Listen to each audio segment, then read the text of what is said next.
En las últimas horas y los pronósticos del Instituto de Meteorología para el transcurso de esta semana. Amigos, lunes 23 de febrero comenzamos ya con una nueva semana de noticias aquí en Televistazo Estelar. Buenas noches y bienvenidos.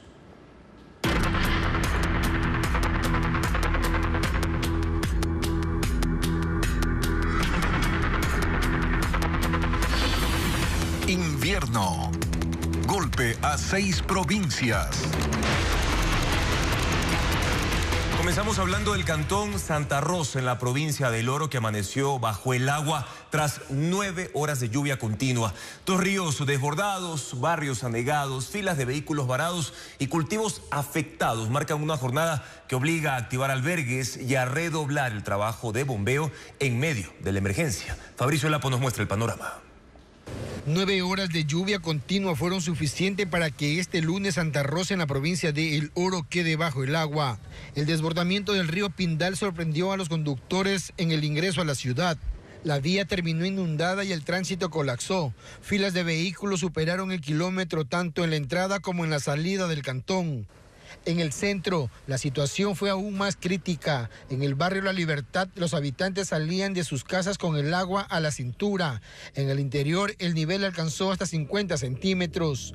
Los enseres flotaban, las familias reaccionaban como podían, subían electrodomésticos a mesas y mesones para evitar que se dañen y trataban de rescatar lo indispensable. Tuve que levantarme esas horas, ayudar a pedir auxilio para que me vengan a ayudar a alzar, porque yo soy solita. Y eso entró ya más o menos a golpe de 3, 4 de la mañana entró.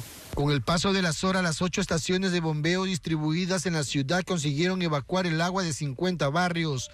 Sin embargo, al menos 12 sectores continuaban anegados. La crecida también dejó lodo y palizada en el puente sobre el río Santa Rosa, donde maquinaria municipal realiza la limpieza. El conflicto que tenemos ahorita en el puente, parece que tenemos un daño estructural en el tema del puente.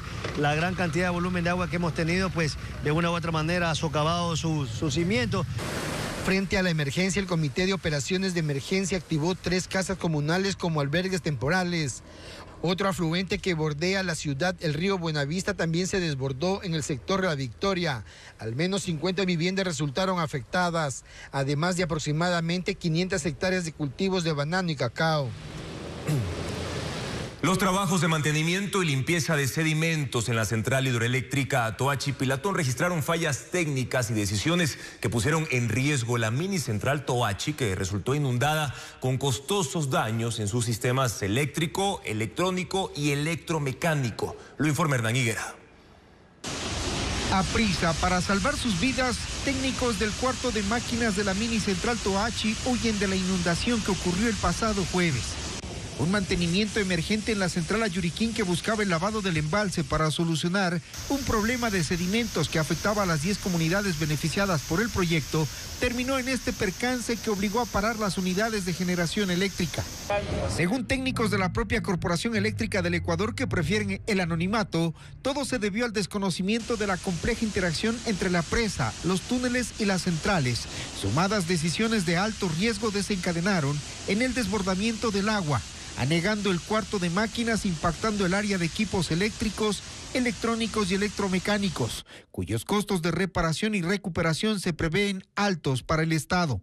Televistazo tuvo acceso a este documento donde se detalla que la intención era dirigir agua para poner en operación a una de las 3 turbinas de la central Ayuriquín, más abajo de la represa del río Toachi. Esa decisión se tomó fuera del plan de limpieza de sedimentos que estaba en marcha. El documento dice que la decisión y sus consecuencias pusieron en riesgo estructural a la represa y sus túneles. Selex se guardó esta información hasta hoy, que contestó un pedido de este noticiero por WhatsApp, en el que se admite que el hecho ocurrió y a la inundación la llaman acumulación temporal de agua, fruto del desbordamiento de la represa, aunque no admiten que eso no debería pasar. Y se minimizan los daños aunque aún se realiza la verificación de los equipos. Los técnicos que no apoyaron este método de mantenimiento piden una visita a las instalaciones para constatar los daños causados. El Instituto Nacional de Meteorología e Hidrología, el INAMI, mantiene la alerta de lluvias y tormentas para hoy, mañana y también el miércoles 25 de febrero. Vamos a revisar ahora en el caso de la costa, donde habrá lluvias entre niveles medio alto y también muy alto. Recordarles, amigos, que el amarillo es para el nivel medio, el naranja para el nivel alto y el rojo para nivel muy alto. ¿Cuáles son las provincias donde habrán estos niveles de emergencias y lluvias? Esmeraldas, Manabí, Santo Domingo de los Áchilas, Los Ríos, Guayas, Santa Elena y El Oro, prácticamente todo el perfil costanero del Ecuador. En la sierra lloverá con niveles similares en las provincias siguientes: Imbabura, Pichincha, Cotopaxi, Chimborazo, Cañar, Azuay y también la provincia de Loja. Reitero, nivel medio alto y muy alto. En el caso de la Amazonía se esperan precipitaciones en toda la región entre niveles medio y también el nivel alto, es decir, el color naranja. En Sucumbíos,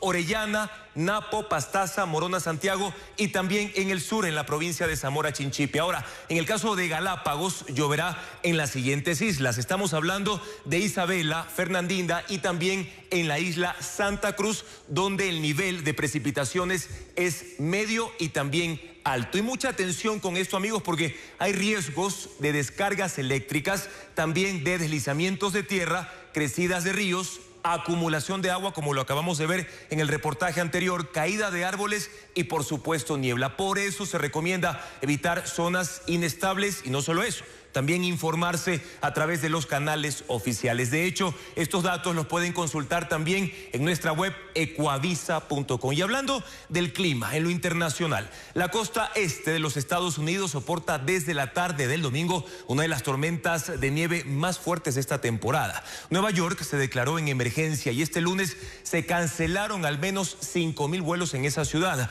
así como en Nueva Jersey, Filadelfia y también en Boston. Veamos. Son condiciones extremas por una severa tormenta de nieve con vientos con categoría de huracán y bajísimas temperaturas que tienen así a 7 estados en el noreste. Ciudades como Nueva York, Boston y Filadelfia tienen hoy temperaturas mínimas de 5 grados bajo cero. Pero más que el frío, es la nieve lo que obligó a paralizar actividades desde la tarde y noche del domingo. Nueva York enfrenta una de las peores nevadas en 10 años, con acumulaciones promedio de 50 centímetros en el área de Central Park. Y así se ve la usualmente concurrida zona de Times Square en Manhattan. Autoridades locales pidieron a la gente permanecer en casa y no salir a menos que sea estrictamente necesario. Hay escuelas y museos cerrados. La ciudad fue declarada en emergencia y activaron planes de respuesta ante la acumulación de nieve en calles y en carreteras. La tormenta, que por lo intensa y la rapidez de su formación está clasificada como una bomba ciclónica, paralizó las operaciones en decenas de aeropuertos de la región. Hay más de 5,000 vuelos cancelados y centenares de retrasos este lunes, mientras que las alertas por las nevadas se mantienen activas, por lo menos hasta esta noche y madrugada del martes.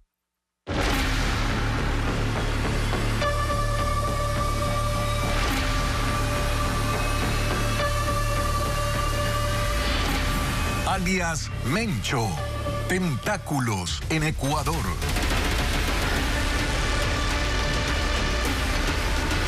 El cártel mexicano Jalisco Nueva Generación registra actividades de narcotráfico en Ecuador desde el año 2014. Según informes de inteligencia, consolidó su poder ya en el año 2022 en alianza con el grupo criminal Los Lobos para ampliar sus actividades delictivas, sobre todo a la minería ilegal, entre otros delitos. Paul Romero con el informe.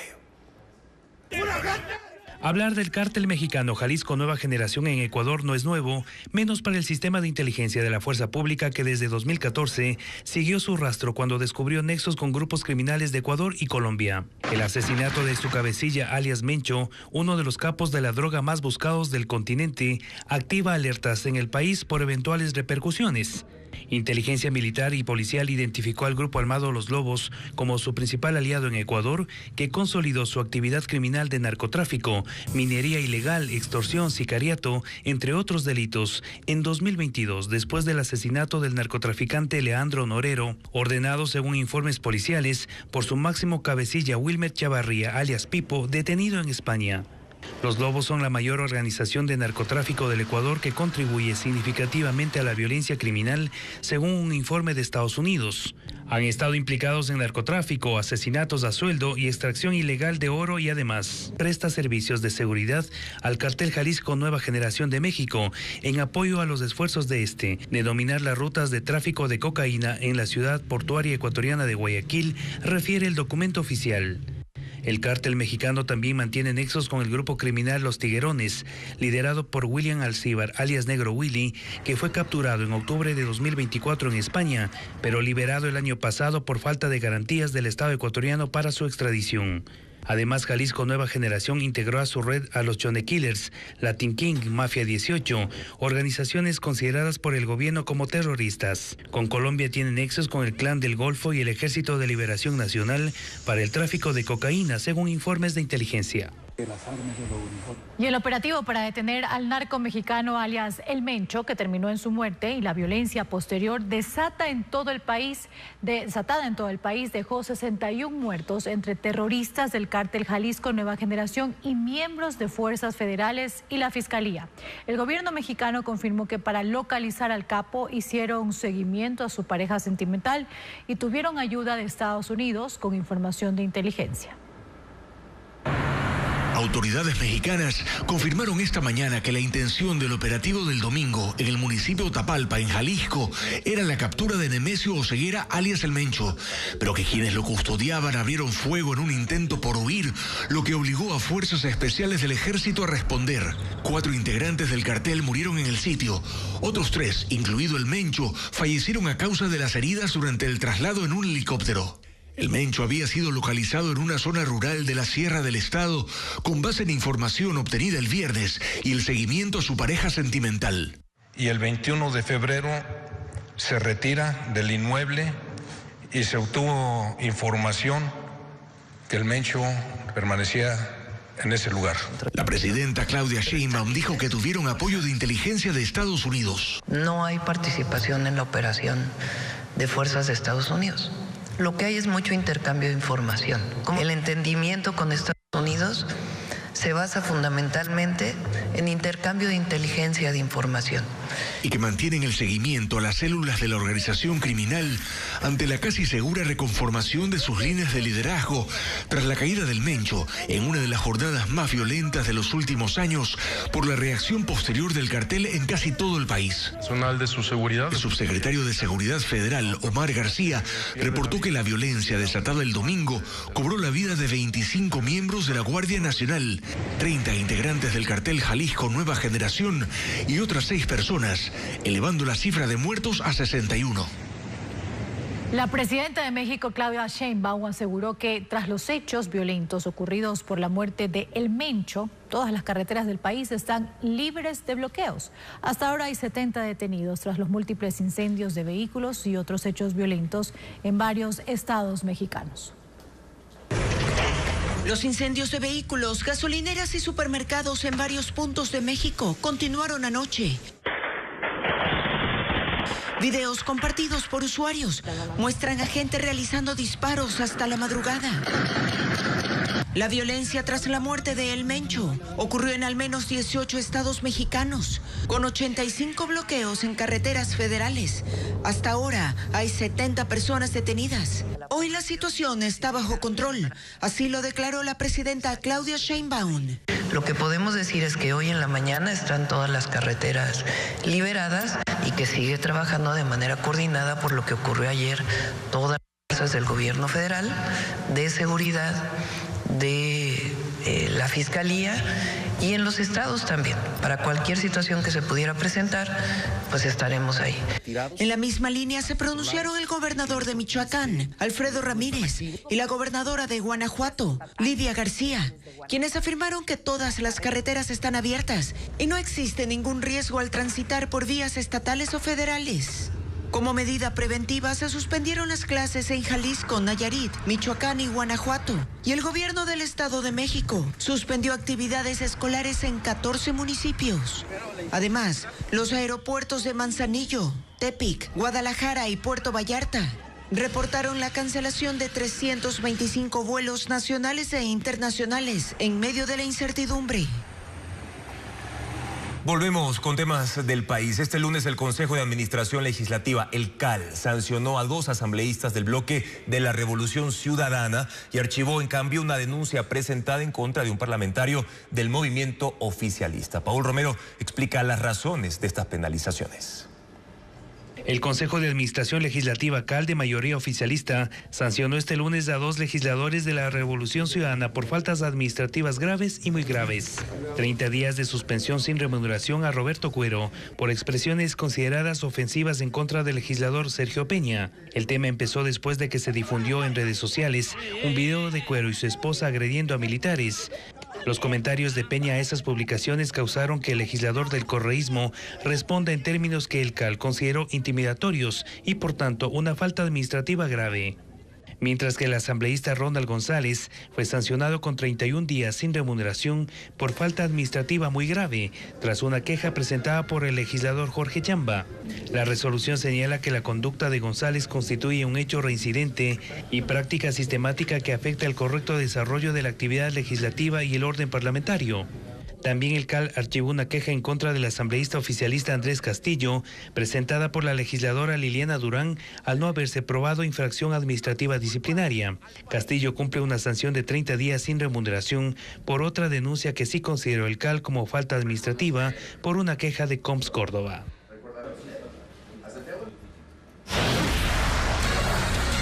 Amigos, una primera pausa y más adelante en Televistazo. El IES reporta exceso de personal en plena crisis para obtener turnos y cirugías. Ya les contamos más sobre esta situación.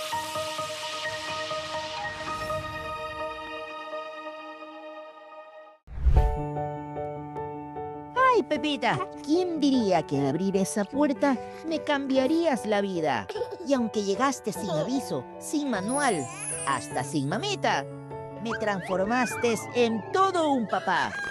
Un experto en cambiar pañales, trabajando siempre a jornada completa y sin vacaciones. Y hasta casi me hago estilista. Pero ser papá no es hacerlo perfecto, es hacerlo con todo el corazón. Ay, Pepita, por ti me saqué la madre para ser un buen padre.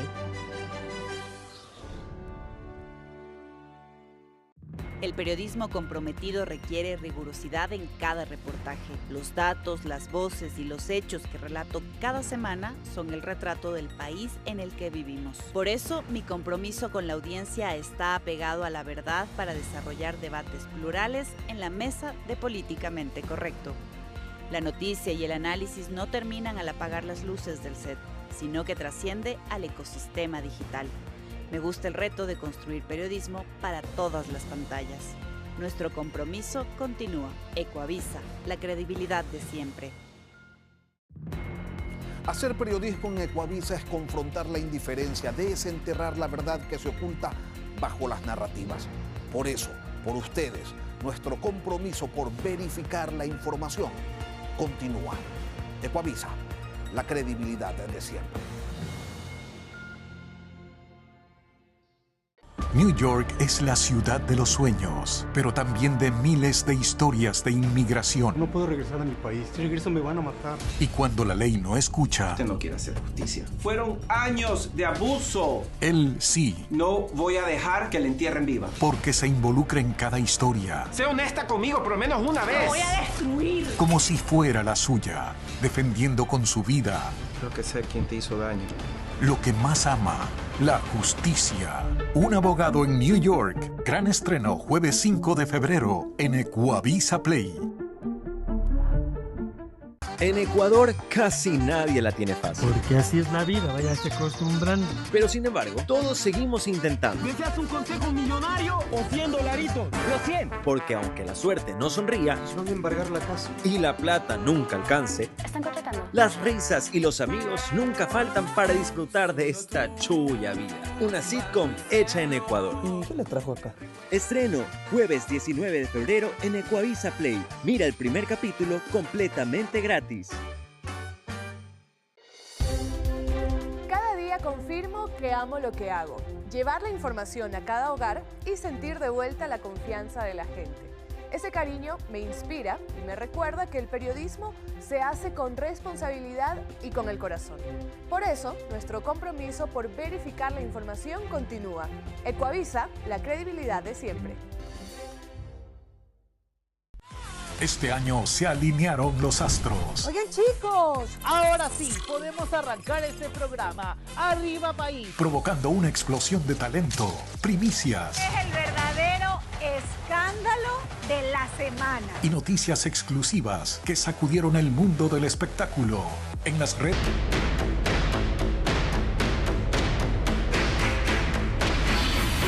IES. Atención en riesgo. Mientras miles de afiliados enfrentan dificultades para obtener turnos y la lista de espera quirúrgica supera las 13.000 personas, un informe técnico del IES revela cientos de puestos excedentes en varias unidades médicas. Pero, ¿cómo se explica esta contradicción? Carla Delgado preparó el siguiente reportaje sobre este tema. Mientras miles de afiliados denuncian falta de atención y turnos oportunos y la lista de espera para cirugías superan las 13.000, en la Seguridad Social internamente el IES maneja un plan de actualización de talento humano que revela excedentes de personal. El informe técnico fechado el 6 de enero señala que solo en los hospitales de especialidad existirían 715 puestos en exceso. El documento también detalla excedentes en otras unidades como los hospitales generales, 365 puestos. Centros clínicos quirúrgicos ambulatorios, 314 puestos. Centros de especialidades, 239. Primer nivel tipo B, 42 puestos en exceso. Y primer nivel tipo C, 40 puestos en exceso. Solo entre estas categorías se suman 761 cargos en exceso. Lo preocupante, según la Federación Médica Ecuatoriana, es que el informe incluye mayoritariamente personal sanitario, médicos, enfermeras, auxiliares y conductores de ambulancia. Absurdo pensar que pueda haber excesos en el personal de salud. Más bien, siempre estamos con el tema de déficit de personal de salud. Algo contradictorio según Carrasco, porque únicamente en médicos el déficit sería de al menos 400 profesionales. No va por ahí, señores de la Seguridad Social, arreglar los problemas de salud. Va por acabar con las dos variables fundamentales que están acabando con el sistema de salud. Uno, la mala gestión, y ustedes lo saben. Y segundo, la corrupción. El informe concluye que las unidades médicas con excedentes deberán justificar técnicamente cualquier nueva contratación y ajustarse al presupuesto aprobado para 2026. Televistazo solicitó una entrevista al Instituto Ecuatoriano de Seguridad Social, pero afirmaron que no están autorizadas por ahora entrevistas. Y hablando del IES, 3 gremios médicos rechazan la reducción en los tiempos de atención que decidió el gobierno para pacientes del Seguro Social. Diego Puente informa que usuarios denuncian que el sistema incluye en esos límites embarazadas y enfermos renales.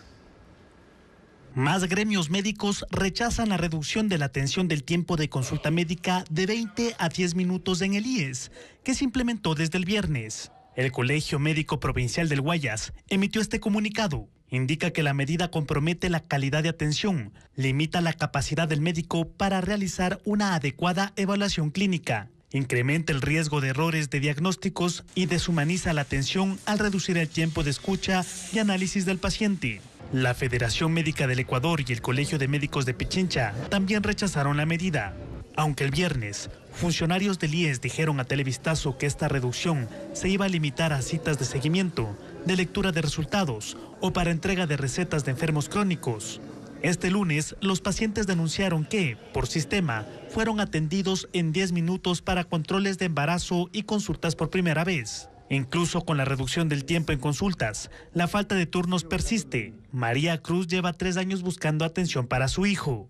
Y esto dice que aquí no hay, sino en Guayaquil. Ya se caduca, ya 3 veces la resonancia que le mandan otra vez a hacer otra. Otros pacientes madrugan por semanas sin conseguir turnos. Eso pasa con Amparito Fuentes, que no consigue especialistas en el Carlos Andrade Marín. Ahí hace 2 semanas se instaló una sala improvisada de espera para evitar largas filas en los exteriores. Y ahorita los tienen como resguardados adentro. Primero, las 2 primeras semanas tuvieron plástico, como tapando a la gente. Y ahorita ya han puesto como Playbo para esconder a la gente. Los médicos indican que la situación no se resolverá con la reducción de tiempo de consulta, sino con cambios profundos que incluyen la contratación de más especialistas.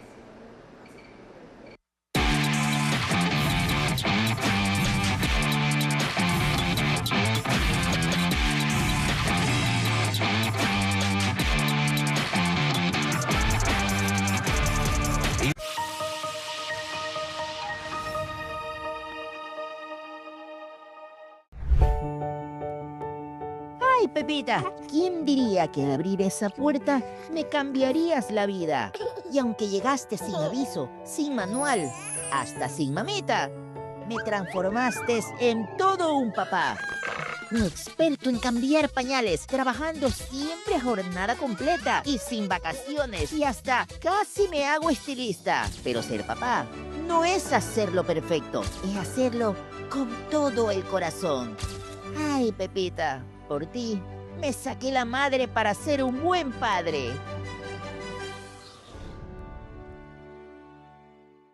El periodismo comprometido requiere rigurosidad en cada reportaje. Los datos, las voces y los hechos que relato cada semana son el retrato del país en el que vivimos. Por eso, mi compromiso con la audiencia está apegado a la verdad para desarrollar debates plurales en la mesa de Políticamente Correcto. La noticia y el análisis no terminan al apagar las luces del set, sino que trasciende al ecosistema digital. Me gusta el reto de construir periodismo para todas las pantallas. Nuestro compromiso continúa. Ecuavisa, la credibilidad de siempre. Hacer periodismo en Ecuavisa es confrontar la indiferencia, desenterrar la verdad que se oculta bajo las narrativas. Por eso, por ustedes, nuestro compromiso por verificar la información continúa. Ecuavisa, la credibilidad de siempre. New York es la ciudad de los sueños, pero también de miles de historias de inmigración. No puedo regresar a mi país. Si regreso me van a matar. Y cuando la ley no escucha... Usted no quiere hacer justicia. Fueron años de abuso. Él sí. No voy a dejar que la entierren viva. Porque se involucra en cada historia. Sé honesta conmigo, por lo menos una vez. Voy a destruir. Como si fuera la suya, defendiendo con su vida. Creo que sé quién te hizo daño. Lo que más ama, la justicia. Un abogado en New York. Gran estreno jueves 5 de febrero en Ecuavisa Play. En Ecuador casi nadie la tiene fácil. Porque así es la vida, vaya se acostumbrando. Pero sin embargo, todos seguimos intentando. ¿Deseas un consejo millonario o $100? ¡Los 100! Porque aunque la suerte no sonría, Nos van a embargar la casa. y la plata nunca alcance, ¿Están contratando? las risas y los amigos nunca faltan para disfrutar de esta chulla vida. Una sitcom hecha en Ecuador. ¿Y qué le trajo acá? Estreno jueves 19 de febrero en Ecuavisa Play. Mira el primer capítulo completamente gratis. Cada día confirmo que amo lo que hago. Llevar la información a cada hogar y sentir de vuelta la confianza de la gente. Ese cariño me inspira y me recuerda que el periodismo se hace con responsabilidad y con el corazón. Por eso, nuestro compromiso por verificar la información continúa. Ecuavisa, la credibilidad de siempre. Este año se alinearon los astros. Oigan, chicos, ahora sí podemos arrancar este programa. ¡Arriba país! Provocando una explosión de talento, primicias Es el verdadero escándalo de la semana. y noticias exclusivas que sacudieron el mundo del espectáculo. En las redes y en televisión, Hackers, el fenómeno nacional. El único programa de espectáculo de este país. Impactará con más fuerza en el 2026. Para abrocharse los cinturones, ¡Somos los Hackers! Vive la noticia en tiempo real. Ingresa a Ecuavisa Play o ecuavisa.com y disfruta en vivo de las transmisiones de nuestro informativo o accede a los titulares más destacados del mundo, el deporte y el entretenimiento. Ya lo sabes, información actualizada completamente gratis.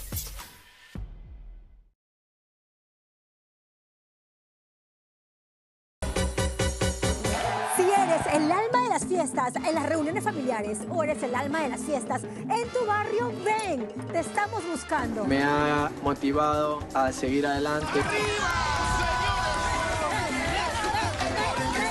Aquí el concurso Baila en su Salsa te entregará premios fabulosos. Solo necesitamos tu pasión. Ya sabes, comunícate a los números que están en pantalla. Ven, calienta esta pista y revienta el salsómetro. Baila en su salsa, 10 de la mañana. Bueno, Juanca, mándanos el Batman Premiere. Ay, Dios, Avant Premiere se dice. Ese mismo, ese mismo. Está bien, póngalo, Cholito, con confianza. Entonces, ¡rueda, tape! ¡Sola, vieja tiktokera! ¡Mar Anthony, ¡gallégalo! Llegó el Cholito, señores, ustedes se preguntarán, ¿qué es que mismo que está haciendo este guapo, sagaz periodista de regreso? O sea, de returns, en mi barrio del Carmen, donde todos se conocen, donde todos se cuidan. Aquí vivo yo junto a mi Pepita, mi bendición. Allá afuera hay un mundo de oportunidades que yo sí voy a tomar. Pepita es alegre, soñadora, ingenua. Quiere ser actriz de Hollywood. Sabe cocinar monstruo de bien. Es influencer. ¿Ha tratado de contactarle a la mamá de Pepita? Estoy mejor sin contactarla. ¡Egoísmo! Ahí donde lo ve, me niega el derecho a una madre. Pepita conoce a Oliver. Los polos opuestos se atraen. ¿A ti te gusta o no te gusta ese tipo, ah? ¡Ay, sí! ¡Me encanta! ¡Sí, es un popozote! Quiero que me cuentes todo lo que sabes de la tal Pepita. ¿Sabes cuál es mi miedo? Que te fijes en Pepita. Pertenecen a dos mundos completamente distintos. Un chef de clase alta, reconocido, fino el muchacho, hijo de mi amiguis, la Cococha, esa rubia divina que parece millonaria, pero debe hasta la risa. Yo como que necesito un macho. Pero la vida del Cholito no es solo romance, también es periodismo investigativo, señores. Estamos transmitiendo en vivo para su programa en Yaga Bit. ¡Ey, licenciado! ¡Uy! Mi amor, estoy tendiendo mis calzoncitos, pues, mijo. Yo tengo un informante que puede corroborar los nexos que hay entre el fantasma Reyes y el empresario Héctor Hugo Valencia. Porque Valencia, un empresario de billete grueso, quiere adueñarse del barrio para construir lo que a él le da la gana. Que estoy aquí para extender mi mano y brindarles mi apoyo. Muy pronto regresa la novela que todo el Ecuador está esperando. Cholito Forever.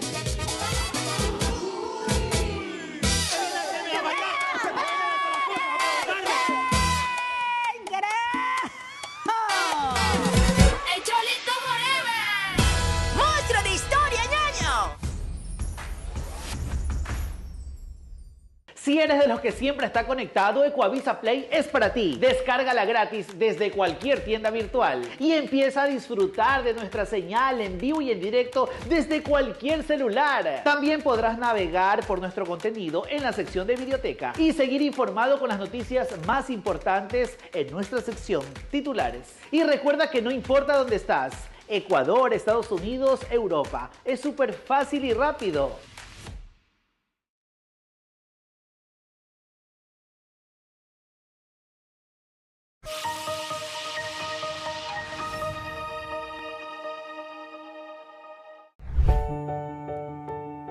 Ay, Pepita, ¿quién diría que al abrir esa puerta me cambiarías la vida? Y aunque llegaste sin aviso, sin manual, hasta sin mamita, me transformaste en todo un papá. Un experto en cambiar pañales, trabajando siempre a jornada completa y sin vacaciones. Y hasta casi me hago estilista. Pero ser papá no es hacerlo perfecto, es hacerlo con todo el corazón.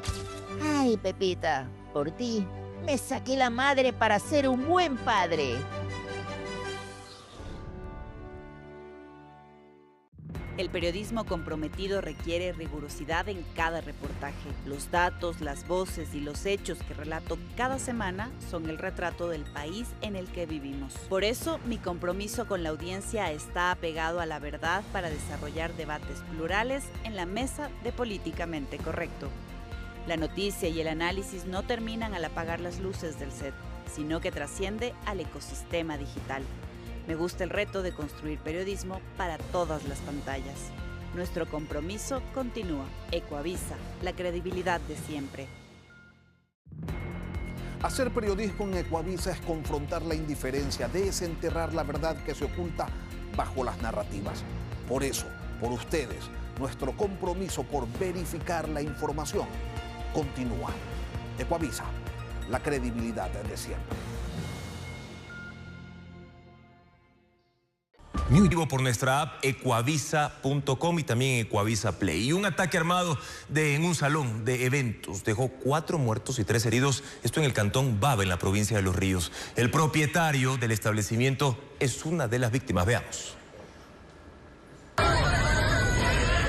La celebración fue interrumpida por una ráfaga de tiros. Pasadas las 20 horas del domingo 22 de febrero, al menos 6 sujetos armados irrumpieron en un salón de eventos ubicado en el centro de la parroquia Isla de Bejucal, en Los Ríos, y balearon a 7 personas. Según la policía del distrito Bava, el blanco del ataque era un ciudadano de 38 años quien registraba antecedentes por asesinato. Sin embargo, los disparos alcanzaron a otros presentes. Junto a él murieron 2 hombres de 39 y 21 años y también el propietario del establecimiento, William Vera, de 54 años. En medio del tiroteo resultaron heridos el hijo del dueño del local, una mujer de 40 años y un adolescente de tan solo 13 años. Yo estaba sentada en ese mueble cuando se escuchó la balacera. Y nosotros nos fuimos para adentro, de decir, entramos para el patio. Porque nosotros pensábamos lo peor, parecía que esa gente se iban a meter a la casa, pero no pasó eso. El salón de eventos había sido inaugurado a inicios de este año. En la puerta principal y en las paredes aún se observan los impactos de los tiros. La policía acordonó la escena y levantó los restos de bala y no descarta que el hecho esté relacionado con una pugna entre organizaciones delictivas. La provincia de Los Ríos, corredor clave del narcotráfico, cumple 100 días militarizada, 150 objetivos en la mira y una reducción oficial de secuestros, extorsiones y también muertes violentas. Pero en los caseríos donde la droga se queda, la batalla por el territorio aún no termina. Los Ríos, con 13 cantones y casi 800.000 habitantes, es un territorio estratégico para cárteles del narcotráfico que usan la provincia como corredor vial que conecta la frontera norte con los puertos del perfil costanero y ruta obligada de la cocaína que sale hacia México y Estados Unidos. Los Lobos, aliados al cártel Jalisco Nueva Generación, y los Choneros, vinculados a Sinaloa, se disputan bodegas, territorios para microtráfico y control de rutas. El gobernador de Los Ríos indica que hay 150 objetivos en la mira, 35 de alto valor y 200 capturados en 100 días. Casi todos están relacionados al narcotráfico y sicariato. Pero siguen existiendo crímenes y masacres. Por supuesto, si usted sabe que esto no se soluciona de la noche a la mañana.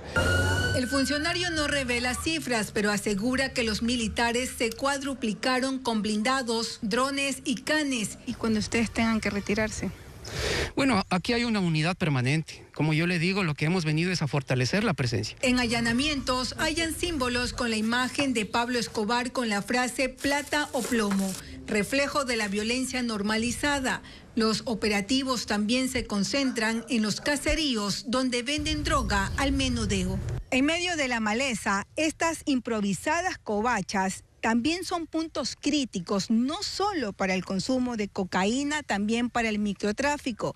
Y según trabajos de inteligencia, hasta estos lugares, los delincuentes también traen a los secuestrados. Los ciudadanos llamen al 131 de manera gratuita, sin identificarse.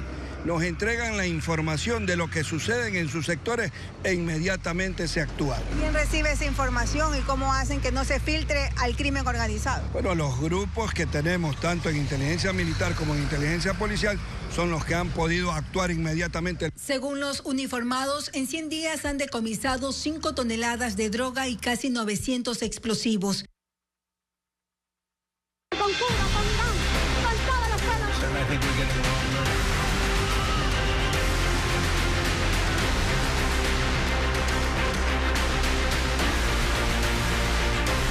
Mundo. La invasión rusa a Ucrania cumple 4 años. La ofensiva ordenada por Vladimir Putin inició el 24 de febrero de 2022 y desde entonces ha logrado ocupar el 20% del territorio ucraniano. De la cifra de víctimas no hay datos oficiales, pero organismos estiman que han muerto 325.000 soldados rusos y 140.000 ucranianos. Merlis González nos cuenta que hoy el conflicto es una guerra de desgaste sin un final a la vista. Han pasado 4 años desde que Rusia inició su llamada Operación Militar Especial contra Ucrania, el conflicto bélico más grande de Europa desde la Segunda Guerra Mundial. El presidente Vladimir Putin ordenó la invasión, según él, para recuperar territorios históricamente rusos, combatir a neonazis y evitar que Ucrania se uniera a la OTAN. Pero aunque los pronósticos indicaban que Rusia, uno de los países más poderosos del mundo, derrotaría fácilmente a Ucrania, el apoyo de Occidente ha fortalecido su defensa y Moscú solo se ha apoderado de 20% del país. Aparte de la península de Crimea, que fue anexada por Rusia en 2014, otros territorios ocupados son las regiones de Lugansk, Donetsk, Zaporilla y Jersón. Mientras que las tropas ucranianas han logrado recuperar una zona del norte muy cerca de la capital Kiev, así como la región de Kharkov. Pero los ataques han sido brutales, dejando miles de fallecidos que ningún bando ha confirmado oficialmente. Sin embargo, el Centro de Estudios Estratégicos e Internacionales estima que 325.000 soldados rusos han muerto en combate desde febrero de 2022 y otros 700.000 resultaron heridos. Mientras que del lado ucraniano reporta al menos 140.000 militares fallecidos y más de 400.000 heridos. Hay decenas de miles de bajas civiles, ciudades bombardeadas y un sistema energético destruido que deja a millones de ucranianos sin luz o calefacción en medio del inclemente invierno. La comunidad internacional insiste en mediar para poner fin al conflicto. Incluso Estados Unidos redactó un plan de paz, pero las negociaciones están estancadas.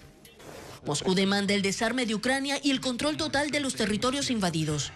Y Kiev, que reclama más apoyo de Europa y garantías de seguridad para el futuro, se niega, dejando incierto el final de la guerra. La policía de Reino Unido realizó este lunes el segundo arresto de un ciudadano británico en relación a las investigaciones en el caso del depredador sexual Jeffrey Epstein.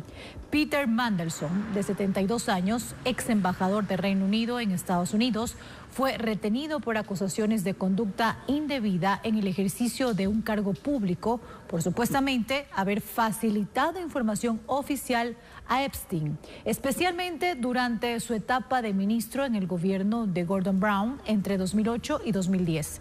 Mandelson fue llevado a una comisaría para el interrogatorio. Su detención ocurre 3 días después de que el ex príncipe Andrés fuera arrestado para investigaciones por cargos similares. Las reliquias de San Francisco de Asís se exhiben por primera vez al público con ocasión de los 800 años de su muerte. Casi 400.000 feligreses se inscribieron previamente para contemplar los fragmentos óseos que se encuentran en una vitrina en la Basílica de San Francisco, en la ciudad italiana de Asís. Los franciscanos mantendrán la exhibición hasta el 22 de marzo para revivir su mensaje de paz y fraternidad que lo convirtió en uno de los santos más queridos. Él inspiró al Papa Francisco a adoptar su nombre para su pontificado. La ceremonia de los premios BAFTA que entrega a la Academia Británica de las Artes Cinematográficas se llevó a cabo anoche en Londres. Estos galardones reconocen lo mejor del cine y la televisión del Reino Unido, pero también en el ámbito internacional, y son considerados la antesala de los Oscar. En la siguiente nota, Ana María Palacios, vamos a conocer a los grandes triunfadores de la noche y los momentos que marcaron esta prestigiosa entrega.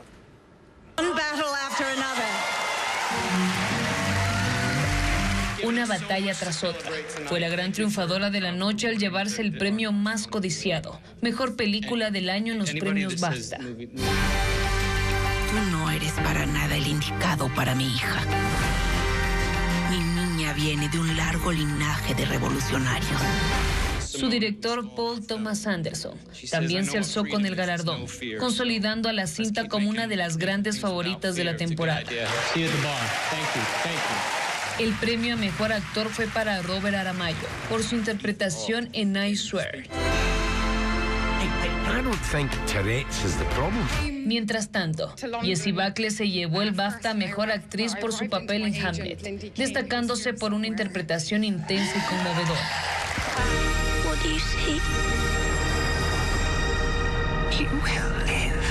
En la categoría Mejor Película de Habla No Inglesa, el reconocimiento fue para Valor Sentimental.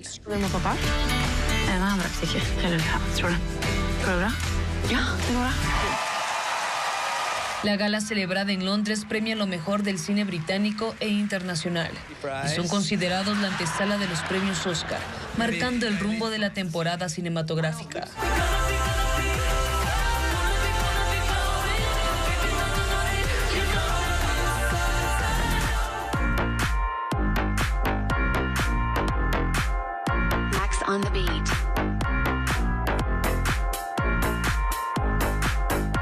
Su equilibrio y confianza son la clave para completar esta peligrosa hazaña. Por supuesto que su grupo de apoyo debe ser infalible. Lo hace tan natural que parece fácil, pero en realidad es mucha práctica. 7.3 millones de usuarios han visto el video en Instagram.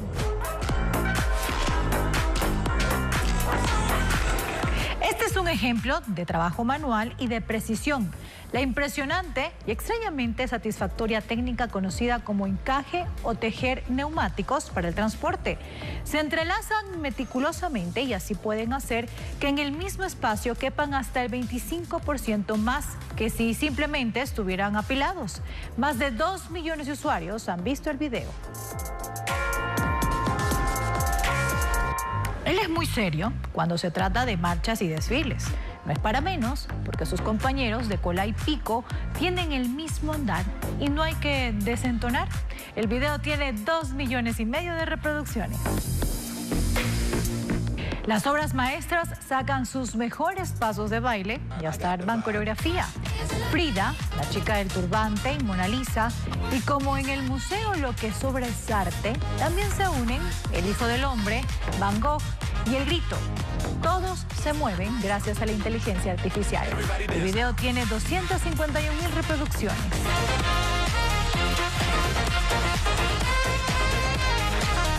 El detalle de estos videos y toda la información, la más destacada, usted la encuentra en Ecuavisa Play y en www.ecuavisa.com. Siempre con el sello de Ecuavisa.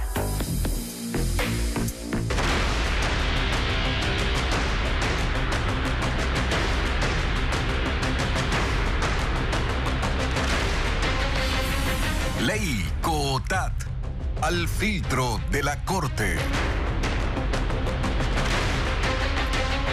Las reformas que limitan la distribución de presupuestos de municipios y prefecturas se publicaron ya en el registro oficial y rigen desde hoy. Ahora los gobiernos autónomos descentralizados deben replantear sus finanzas. Desde junio, el gasto en inversión subirá al 65% y hasta el año 2028 debe alcanzar ya el 70%. Adriana Bermeo explica la norma.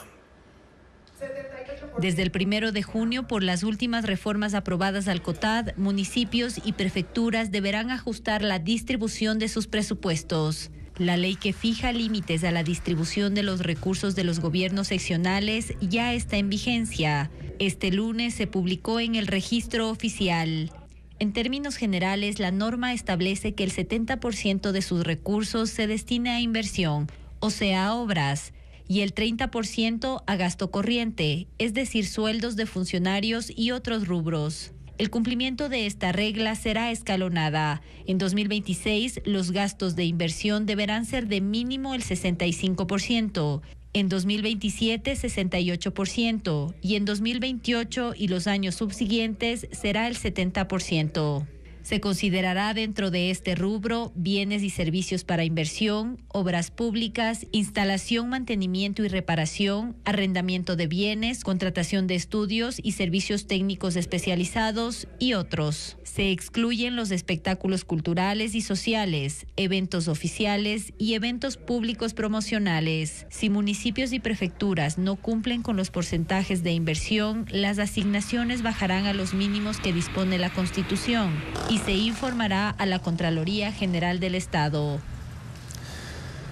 Y esta ley urgente que reformó el Código Orgánico de Organización Territorial ya tiene su primera demanda de inconstitucionalidad presentada hoy ante la Corte. El demandante es Andrés Campaña, concejal de Quito. Dos especialistas en Derecho Constitucional consultados por Televistazo coinciden en que las reformas atentan contra la autonomía de municipios y prefecturas.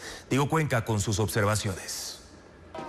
6 autoridades y organizaciones políticas anunciaron que presentarán una demanda de inconstitucionalidad contra la Ley de Sostenibilidad y Eficacia del Gasto de los Gobiernos Autónomos, que fija porcentajes a la distribución de los recursos. Dos especialistas en Derecho Constitucional coinciden en que el problema de fondo es que la normativa le quita autonomía a los municipios y prefecturas. Se estaría atentando contra el artículo 279 de la Constitución, que establece un sistema nacional descentralizado de planificación participativa. Tenían la libertad de diseñar los presupuestos y la forma como asignar recursos.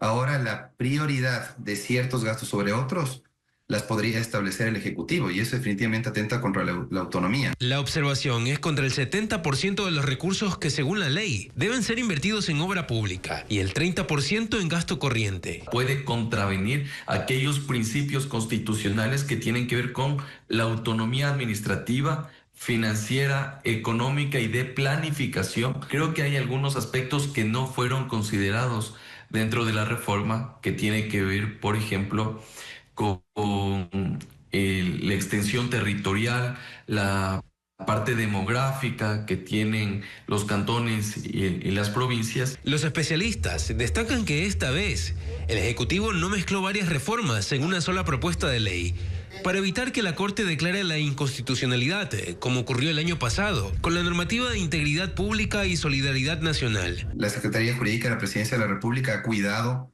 la unidad de materia.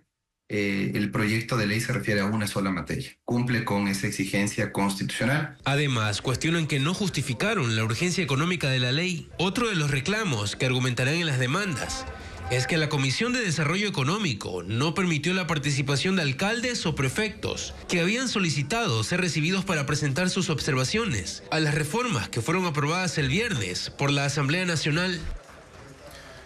El hecho de que las reformas al COTAD no permitan diferenciar las necesidades de cada municipio es algo que preocupa a algunos alcaldes. De hecho, el tema fue abordado en el programa Políticamente Correcto. Revisemos cuáles fueron los argumentos analizados y debatidos.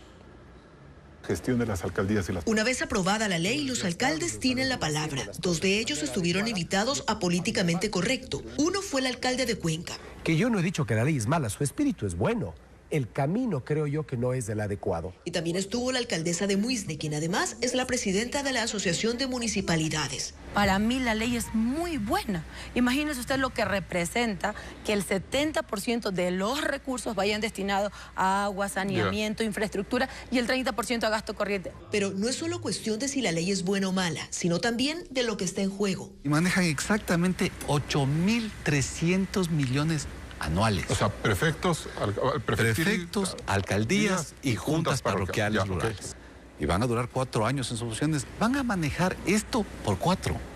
Es decir, van a manejar 36.000 millones de dólares. Utilizar el dinero en lo que sea más importante para cada región no está en duda. Pero a él le preocupa que la ley no permita establecer justamente eso. ¿Qué es lo más importante para cada región? Que se gasta mucho en fiestas. Hace 3 años Cuenca no era un polo atractivo de turismo y todos sabemos eso en el Ecuador. Hoy en día sí lo es.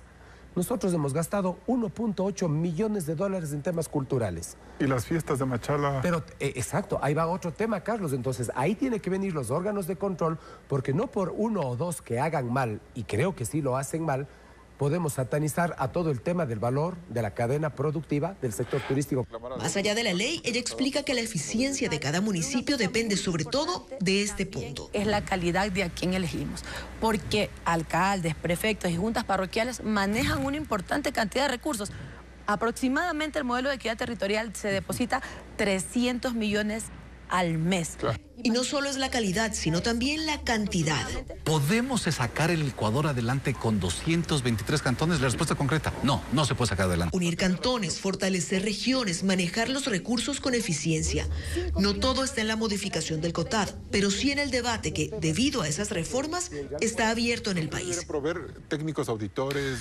El alcalde de Guayaquil reactivó sus redes sociales con un video que cuestiona al gobierno central y destaca sus obras municipales, pero llama la atención porque continúa detenido en la cárcel de Cotopaxi. Esa publicación se difunde a un día de que culmine su licencia. Sin embargo, hoy solicitó al Consejo Cantonal que le extienda hasta el próximo 26 de marzo. Veamos el siguiente informe. 20 días después de que el alcalde de Guayaquil fue detenido, sus redes sociales se reactivaron este domingo con un video de 14 minutos con 40 segundos. Hoy quiero contarles cómo lo hicimos juntos. La publicación es una pieza audiovisual que, con la locución e incluso presencia en cámara de Aquiles Álvarez en el despacho de la alcaldía, describe las obras que realizó desde el inicio de su gestión en 2023. Lo hicimos porque la gente necesita soluciones reales, no discursos. Ese contenido se difunde a pesar de que Álvarez permanece en prisión por presunta delincuencia organizada con fines de lavado de activos, según la Fiscalía. La ciudad está viva.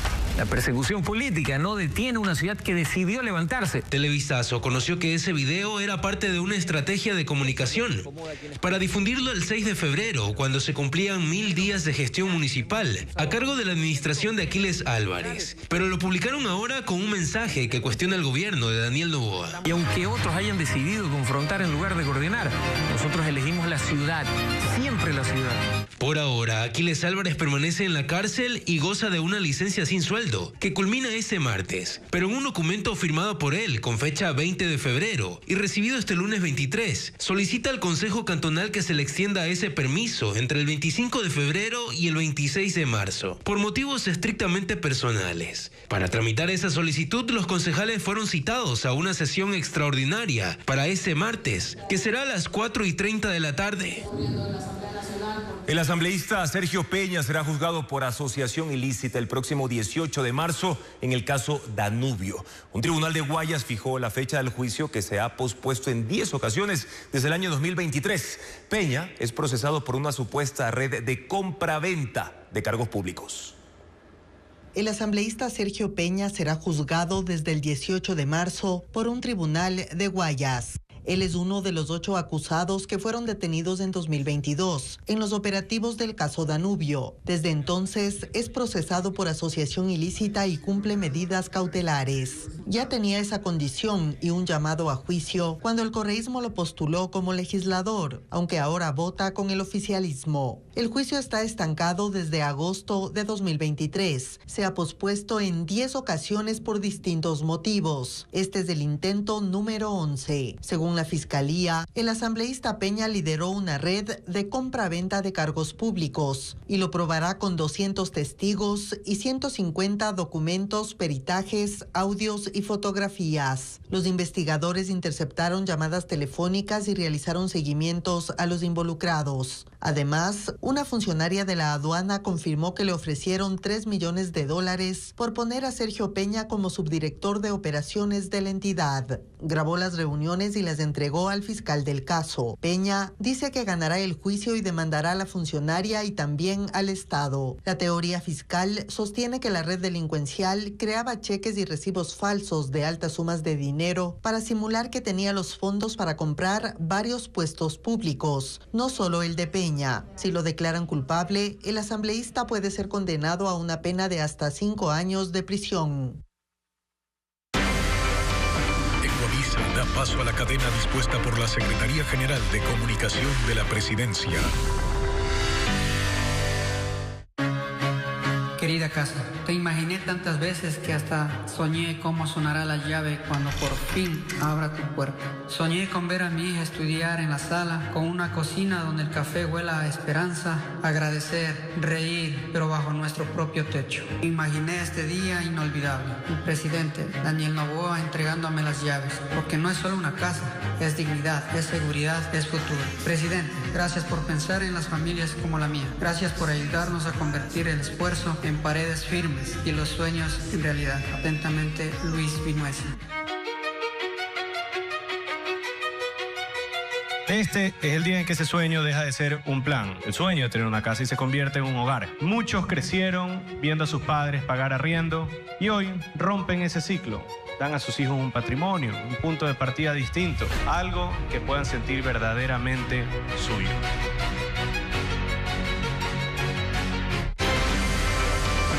Ecuavisa transmitió una cadena dispuesta por la Secretaría General de Comunicación de la Presidencia.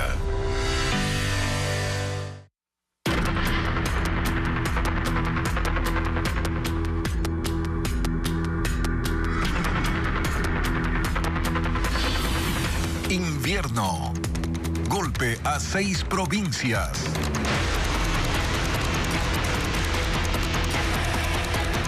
Estamos en vivo también, amigos, por ecuavisa.com y Ecuavisa Play. El invierno pasa factura en los cantones Zapotillo, Pindal y Celica, en la provincia de Loja. En la primera localidad se han perdido cultivos de maíz, cerdos y más de 5,000 truchas. Alejandra Sánchez informa que el temporal también afecta las vías y las zonas rurales.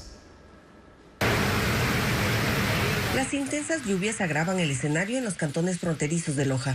En Zapotillo, las quebradas que en verano se cruzan caminando hoy superan los 3 metros de alto. Lo que era un paso cotidiano ahora son corrientes violentas que representan un alto riesgo para la población.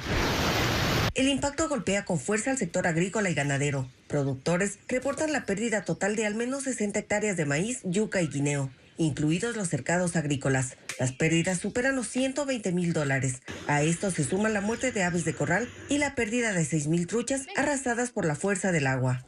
3 parroquias rurales, Bolaspamba, Mangaurco y Casaderos, permanecen con acceso limitado debido al deterioro de las vías, donde se han abierto grandes huecos. En el cantón Pindal, el desbordamiento de varias quebradas provocan inundaciones tanto en el área urbana como rural. En el centro de la localidad, un vehículo fue arrastrado por la corriente, como quedó registrado en este video aficionado. El municipio realiza recorridos para determinar el número de viviendas afectadas. Mientras tanto, en Celica la situación se agravó la noche de este domingo. A las 22 horas comenzó una lluvia que se intensificó hasta alcanzar su punto más crítico cerca de la medianoche. Las calles se convirtieron en ríos. El agua ingresó a viviendas y arrastró piedras y lodo hacia las calles. Como medida preventiva, se suspendieron las clases. Habitantes, junto a militares, trabajan en la limpieza de escombros.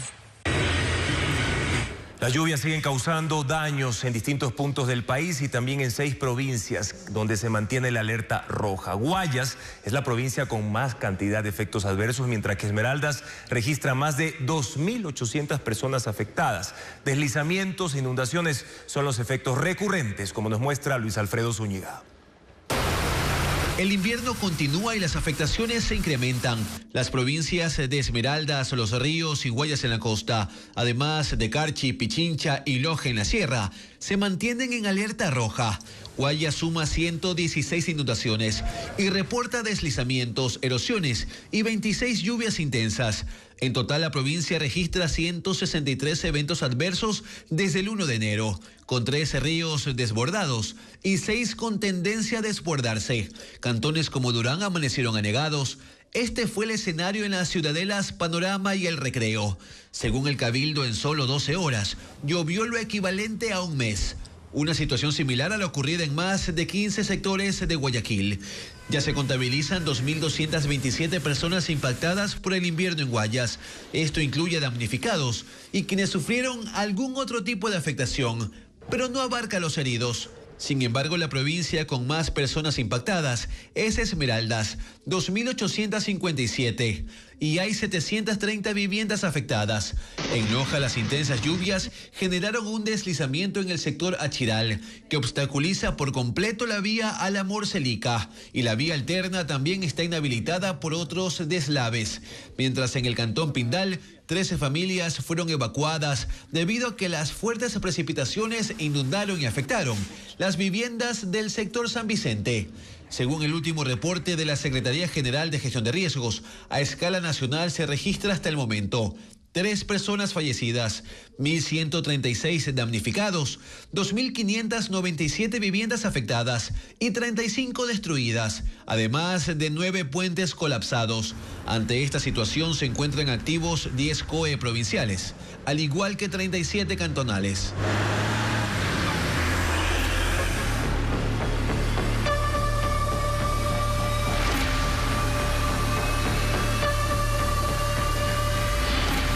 Alias Mencho, tentáculos en Ecuador.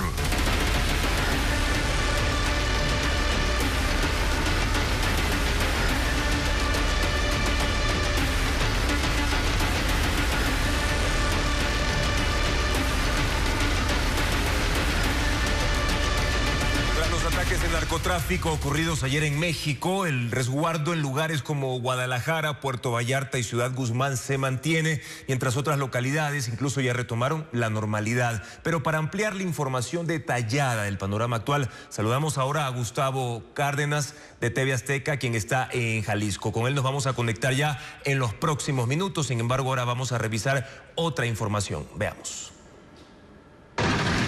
Una de las organizaciones más poderosas de América Latina, el Cártel Jalisco Nueva Generación de México, se quedó sin su cabecilla. La muerte de Nemesio Oseguera Cervantes, alias El Mencho, pone en riesgo su estabilidad y la de sus tentáculos, que llegaron a expandirse incluso hasta Ecuador. Esto hace que las autoridades ecuatorianas pongan sus ojos sobre México por la violencia que se ha desatado en las últimas horas. El impacto no lo vamos a tener ahora. Tomemos en cuenta que la estructura de Jalisco Nueva Generación cambió su forma de administrar. Ellos actualmente son estructura, no son persona. En eso coincide el investigador en crimen organizado, Renato Rivera, que detalla que las alianzas de este cártel no es solo con los Lobos, que llegaron a convertirse en el brazo armado y operativo del cártel mexicano. Responden básicamente al mejor postor, a quien le puede enviar cocaína más rápido posible. Pueden ser los choneros, pueden ser los Lobos, depende de la organización y el poderío que tengan en cada uno de los países. Agrega que la eliminación de un cabecilla no desmantela automáticamente a una estructura, pero sí la reconfigura. En cualquiera de los dos escenarios es un incremento de la violencia, sea porque se fragmentan o sea pues porque hay otras organizaciones que quieren ocupar esos espacios. Y eso hay que prestar atención porque podría tener repercusiones para el Ecuador si es que se crean nuevas alianzas para el envío de cocaína hacia Estados Unidos. Incluso agrega Santa María en una entrevista para ecuavisa.com, en México ya se menciona a 3 posibles reemplazos de El Mencho. Cardinero, el Pelón son los principales y el que lleva el control también del grupo armado. Tomemos en cuenta que ellos ya están hasta uniformados, ya tienen identidad. Por lo que afirma que aún es muy pronto para adelantarse a un escenario de qué pasará en Ecuador, pues los efectos y consecuencias por la muerte de El Mencho se podrían ver en las próximas semanas. Y ahora es momento de conectarnos en vivo, ya lo decíamos, con Gustavo Cárdenas en nuestra cadena aliada TV Azteca, quien está en Jalisco precisamente para informar sobre cuál es el panorama actual tras lo ocurrido. Gustavo, adelante, te escuchamos. Hola, muy buena tarde, Juan Carlos, con el gusto de saludarte. Efectivamente nos encontramos en el estado de Jalisco, que estamos en México, y de este lado, pues la verdad es que le hemos pasado muy mal en cuestión de seguridad. Esto tras primero la detención y luego el abatimiento de Nemesio Oseguera, pues alias El Mencho, a quien todos conocíamos e identificábamos como el líder criminal, esta cabecilla del cártel Jalisco Nueva Generación, que pues ha tenido una fuerte influencia no solamente en el estado de Jalisco, sino en todo el occidente de nuestro país en las últimas 2 décadas, Juan Carlos. Y esto, por supuesto, y después de su abatimiento, pues se vino una ola de violencia, no solamente en el municipio de Tapalpa, que para nosotros es muy importante en el estado de Jalisco y en el país, porque era un punto turístico y que cada año recibe a miles y miles de turistas locales e internacionales, sino también porque la ola de violencia se generó en la zona metropolitana de Guadalajara, capital del estado de Jalisco, pero también en otros estados, Zacatecas, San Luis Potosí, Tamaulipas, Veracruz, Nayarit, Colima. Es decir, hay una serie de consecuencias negativas tras el abatimiento de El Mencho. Hay un código rojo que se mantiene desde hace 36 horas. Estamos cruzando la línea de las 36 horas con un código rojo. Suspendidas muchas actividades económicas, suspendidas todas las actividades culturales, todas las actividades escolares. No ha habido clases. Hasta el momento no tenemos certeza si el día de mañana, martes, se renueva la actividad escolar. En el tema de transporte público, 24 horas no hubo transporte en esta ciudad de Guadalajara, la segunda metrópoli más importante y grande de México. Es decir, estamos en medio de consecuencias que vinieron a causa del abatimiento de este criminal, de este cabecilla, y que parece pues todavía no cesan. Incluso en los últimos minutos todavía tenemos el reporte de algunas localidades, municipios, regiones en donde se da la quema de vehículos, la quema de comercios, la rapiña, en donde las pequeñas células del crimen organizado pues siguen operando después de la muerte de este capo, de Nemesio Oseguera, alias El Mencho, y que entiendo pues también su influencia llegaba incluso hasta ustedes, hasta Ecuador, hasta allá llegaba la influencia de uno de los narcotraficantes más buscados, más importante, lo buscaba la ley mexicana o las autoridades mexicanas, pero también tenía una orden de aprehensión por parte de Estados Unidos, ¿no? Sí. Es la información, Gustavo, que yo les tengo para compartir desde México. Importante información, de hecho, la que nos estás proporcionando para conocer exactamente qué ocurre 24 horas después de estos ataques por parte del narcotráfico en distintos puntos de México. Precisamente esta mañana, la presidenta Claudia Sheinbaum ha señalado que todas las vías en México están expeditas. ¿Qué está ocurriendo con eso? ¿Las personas se pueden transportar de una ciudad a otra, de un estado a otro con total normalidad? Sobre todo por lo que acabas de mencionar, de que en ciertos puntos el panorama sigue siendo similar al de ayer. Mira, Juan Carlos, es muy delicado el tema de los traslados porque en los estados en donde se ha tenido este tema de la violencia y que se sale, prácticamente se sale del control de las autoridades, pues se ha determinado sí tener algunos retenes, la vigilancia por parte de la Guardia Nacional, del Ejército Mexicano, estas corporaciones federales y también por parte de los estados, pues se han puesto los operativos en forma y activos en las entidades. Déjame te cuento un poquito y en resumen, al menos en el estado de Jalisco, aquí en la entidad en donde ocurrió la detención y el abatimiento del Mencho, fueron al menos lo que tenemos contabilizadas hasta el momento, es que son más de 50 muertes, 30 criminales abatidos, 25 elementos de seguridad abatidos y lamentablemente la pérdida de una vida de un civil, una mujer que estaba haciendo ejercicio en medio de estos actos violentos y que por una bala perdida, pues lamentablemente perdió la vida, fue asesinada. No se sabe quién fue el responsable, no se sabe de dónde salió la bala, es decir, pudo haber sido una bala perdida de cualquier parte de los elementos de seguridad, de los criminales, pero lamentablemente hay una mujer muerta. Hay un niño de 8 años de edad que también en el momento menos indicado, en el lugar menos indicado, estaba pasando junto a su familiar y también resulta lesionado, un niño de 8 años. En este momento hay comunidades enteras asoladas por la delincuencia, por el crimen organizado que opera acá en el estado de Jalisco y en todo el país. La situación es difícil, Juan Carlos. Sí. Realmente México se está viviendo a nivel país una situación delicada. Estados completos como el nuestro, el estado de Jalisco, pues está en una situación crítica y código rojo, insisto, y hasta el momento pues parece que no vamos a volver a la normalidad, no al menos hasta el día de mañana martes. Ok, Gustavo, muchísimas gracias por darnos toda esta información. Nosotros vamos a seguir pendiente aquí desde Ecuador sobre la situación que ustedes están enfrentando ahora tras estos ataques y que nos has mencionado un dato muy importante, que el código rojo se va a mantener de manera indefinida porque otros ataques en otros puntos también de México están continuando en estos momentos. Gustavo Cárdenas, nuestra cadena aliada TV Azteca, muchísimas gracias por esta información. Les contamos precisamente que la comunidad ecuatoriana en México vive con temor tras esta ola de violencia por la muerte de El Mencho. De los 3.500 compatriotas en ese país que viven en situación irregular, más de 500 residen justamente en zonas críticas donde opera el crimen organizado. Bessie Granja con el informe. Incertidumbre golpea a la comunidad ecuatoriana residente en México. Un gran porcentaje de compatriotas vive en zonas donde se enfrentan facciones vinculadas al cartel Jalisco Nueva Generación, al que pertenecía el abatido Cabecilla. Aproximadamente somos unas 200 familias que vivimos aquí en Guadalajara, que es la capital del estado de Jalisco. Liliana Medina es una ecuatoriana que vive en ese estado. Muestra videos de cómo están las carreteras este lunes. Desoladas y con decenas de vehículos incinerados, rastro de la violencia desatada.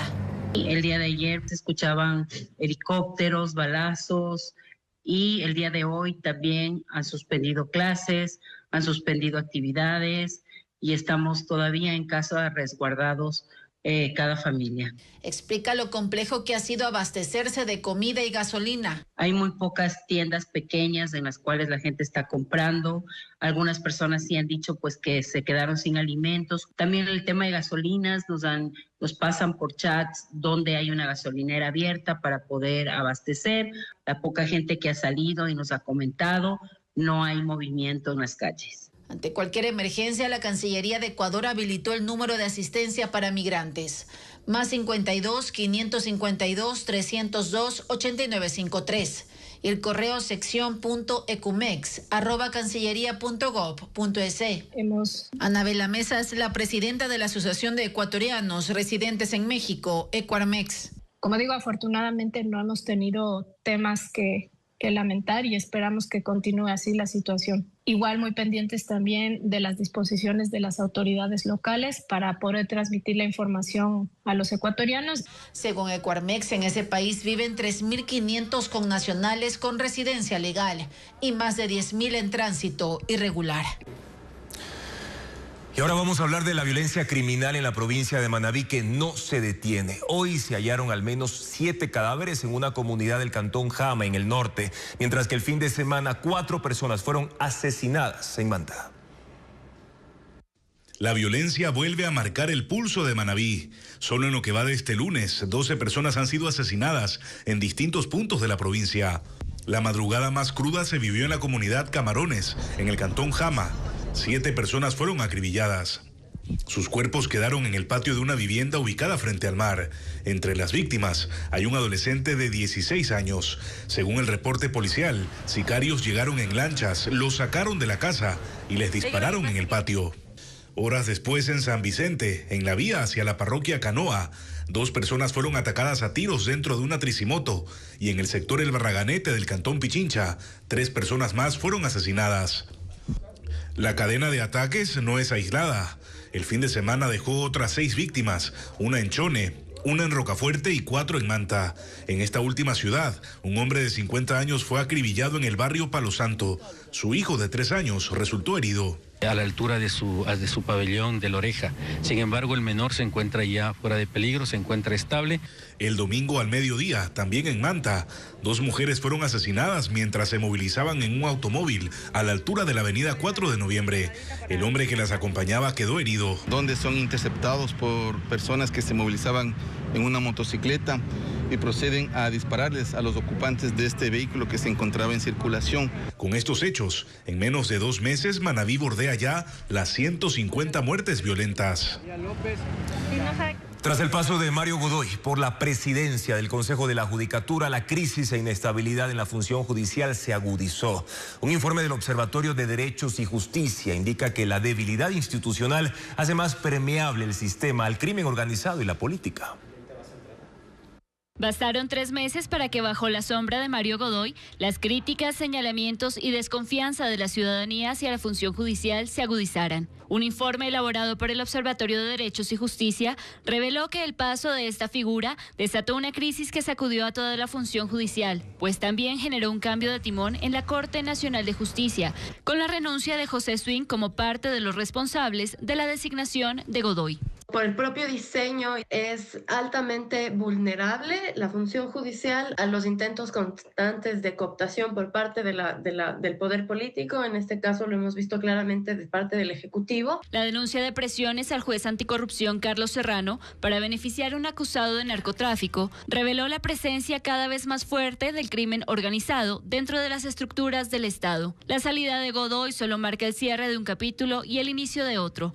La activación de los mecanismos para elegir su reemplazo son una muestra más de la intromisión de la política. Se hizo un reemplazo que constituye cierto fraude a la ley, la instrumentación de tantas instituciones y la imposición artificial de un impedimento a quien legítimamente y legalmente tenía que ejercer el cargo, como lo es Alexandra Villasís. La sucesión de Mario Godoy ya está empañada por inconstitucionalidades e ilegalidades.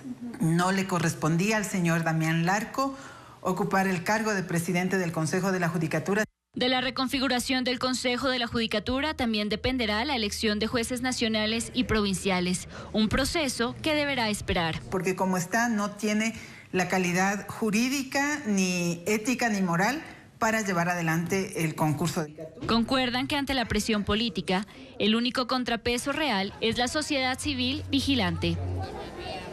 Una jueza de Guayas admitió la acción de protección entregada por Alexandra Villasís, suplente de la presidencia de la Judicatura, quien podrá presentarla nuevamente en Quito. Ella recalca que no desistirá.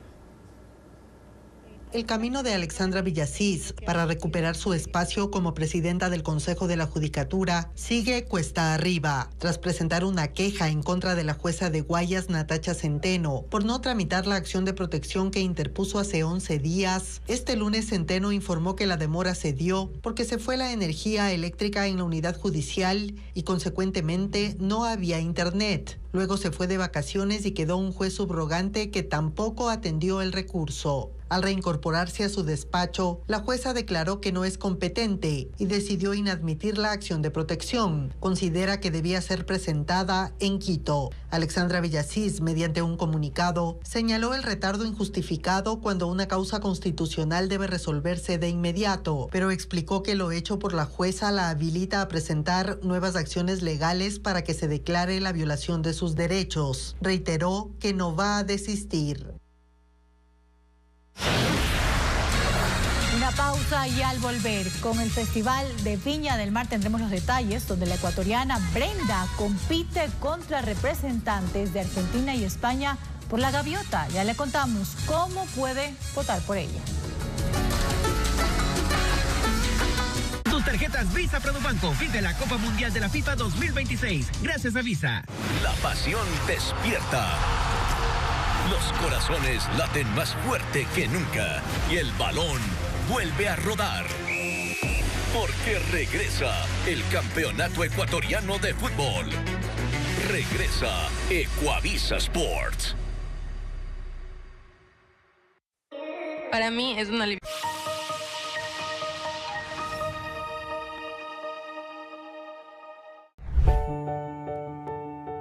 Pepita, ¿quién diría que al abrir esa puerta me cambiarías la vida? Y aunque llegaste sin aviso, sin manual, hasta sin mamita, me transformaste en todo un papá. Un experto en cambiar pañales, trabajando siempre a jornada completa y sin vacaciones. Y hasta casi me hago estilista. Pero ser papá no es hacerlo perfecto, es hacerlo con todo el corazón. Ay, Pepita, por ti me saqué la madre para ser un buen padre.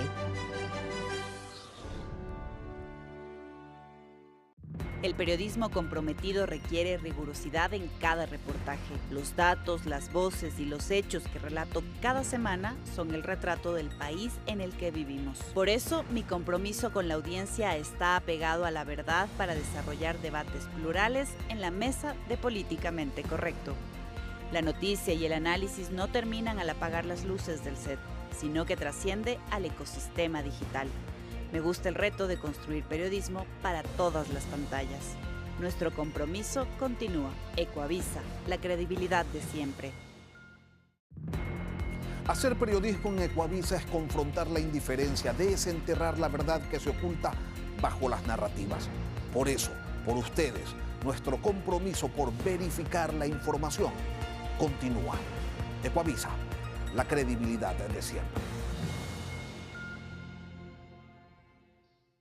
New York es la ciudad de los sueños, pero también de miles de historias de inmigración. No puedo regresar a mi país. Si regreso me van a matar. Y cuando la ley no escucha... Usted no quiere hacer justicia. Fueron años de abuso. Él sí. No voy a dejar que la entierren viva. Porque se involucra en cada historia. Sé honesta conmigo por lo menos una vez. ¡Voy a destruir! Como si fuera la suya, defendiendo con su vida. Creo que sé quién te hizo daño. Lo que más ama, la justicia. Un abogado en New York. Gran estreno jueves 5 de febrero en Ecuavisa Play. En Ecuador casi nadie la tiene fácil. Porque así es la vida, váyase acostumbrando. Pero sin embargo, todos seguimos intentando. ¿Deseas un consejo millonario o $100? Exentos de la sobretasa del 15% impuesta por el presidente Donald Trump. En el caso de Ecuador se han considerado 215 subpartidas que cubren aproximadamente el 33% de las exportaciones a ese mercado. Adriana Bermeo puntualiza los productos. Este martes entrará en vigencia el nuevo arancel global del 15% impuesto por el presidente de Estados Unidos, Donald Trump, a las importaciones que llegan a ese país. La medida durará 150 días y pasado ese plazo solo puede renovarse con la aprobación del Congreso, pero no todos los productos pagarán esa sobretasa. La Casa Blanca publicó una lista de importaciones exceptuadas. En su cuenta de X, el ministro de la Producción, Luis Alberto Jaramillo, dijo que a diferencia de la versión anterior que contemplaba 119 productos, esta actualización incluye 215 subpartidas y cubre aproximadamente el 33% de nuestras exportaciones a ese mercado. En la lista de los 25 productos más exportados desde Ecuador a Estados Unidos, 13 pagarán arancel y 12 no. Entre los beneficiados sin sobretasa están cacao en grano, banano, mango, pitahaya, piña y palmito. Son productos que no necesariamente se producen de manera suficiente en Estados Unidos. Sí pagarán la sobretasa del 15% más del arancel fijo el camarón, el producto que Ecuador más exporta a Estados Unidos, flores, conservas de atún, brócoli, llantas, café y otros. El Ecuador continúa pagando el arancel por no contar con un acuerdo comercial. Es decir, eso se mantiene fijo. Los países que tienen un acuerdo comercial en la región, por ejemplo, Chile, Colombia, Perú y los centroamericanos, seguirán con un arancel cero y solo se suma el 15% sobre tasa. Sobre el acuerdo comercial con Estados Unidos, el gobierno ha dicho que el proceso de negociación está en curso y que continuará dentro de los marcos normativos de acuerdo con la agenda bilateral. Ecuador ya se contactó formalmente con la oficina del representante comercial de ese país.